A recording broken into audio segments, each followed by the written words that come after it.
Ano ba yung ginagawa ko sa tuwing may mga tao na nananakit sa akin? Ang ginagawa ko po, oo, umiiyak ako pero is not longer naiyak. Kasi alam ko na rin kasi kung paano ako mag-get out from the illusion complex. It's only a part of illusion. Hindi po yan totoo dahil sa puso natin, alam natin kung anong totoo. If we focus in our feelings, in our heart, alam natin kung anong totoo. Nandiyan sa puso natin. So, ang ginagawa ko po ay instead na mag-think ako ng nega, I turn it into a positive way. Kaya ang ginagawa ko, naglalakad ako sa nature, tumatakbo ako, nag-i-exercise ako, at naglalaro ako ng roller skate ko, nagsiswimming ako mag-isa, kung ano-ano lang po na maganda yung maidudulot sa akin, ginagawa ko po yun.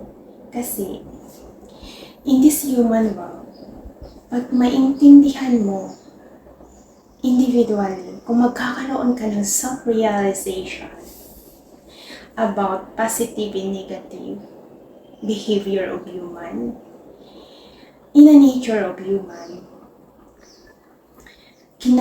parang may ugali talaga yung tao na kapag nasasaktan, ay sinasaktan din nila yung sarili nila.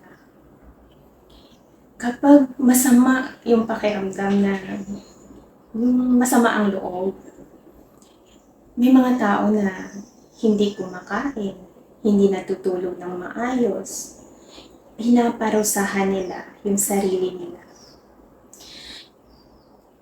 Sa tingin nyo ba, kung paparusahan yung sarili nyo, ay maitatama nyo ba yung mga mali? Diba hindi po? Sino po ang magkakasakit? Kayo din. Sino ang magugutom? Kayo din. Hindi nyo ba yun na-realize na yung para mong niloloko yung sarili mo dahil lang sa galit mo?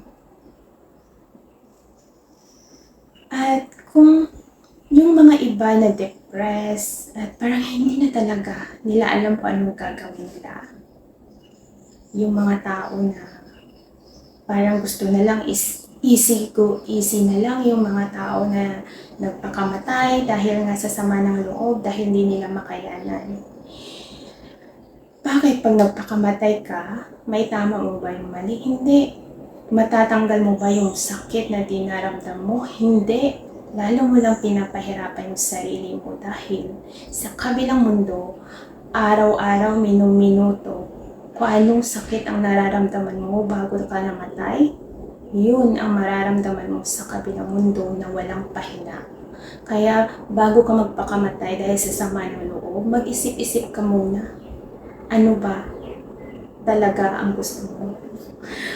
Yung kung may buhay ka pa, kung may katawan ka pa, kaya mo bang baguhin ang bukas? Pero kapag patay ka na, hindi mo na kayang baguhin. Doon ka na talaga parurusahan ng masamang ginawa mo, masamang pag-iisip mo. Doon ka na niya paparusahan sa kabilang mundo.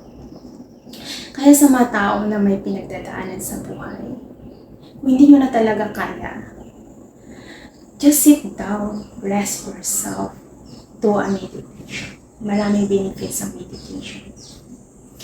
Sa next video ko, ituturo ko yung lahat kung ano yung benefits niya in a physical body and sa soul level natin. Dahil nga may katawan tayo at kaluluwa na dapat natin pahalagahan and to make it as equal. Kaya po, huwag po nating hayaan na kontrolin tayo ng emotion natin.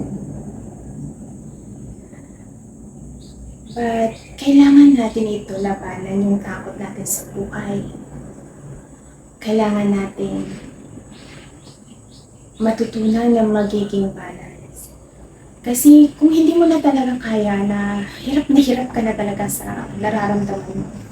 Kung stress na stress ka na talaga, umupo ka lang dyan o humiga ka na just empty your thoughts. Pag nagka-relax kasi yung utak natin, magiging okay na lahat. Makakapag-isip ka na ng maayos. At nature is also a good para makapag-relax yung mind ng tao. Lahat ng pain kasi na nangyari sa buhay ko, it's transformed into a courage and strength para makita ko yung liwanag. Kaya napaka-thankful po talaga ako sa mga tao na nanakit sa akin dahil kayo ang dahilan. Kayo ang naging inspiration ko. Kayo na one day matutulungan ko kayo kung bakit ako nagkaganito. Dahil yun sa love.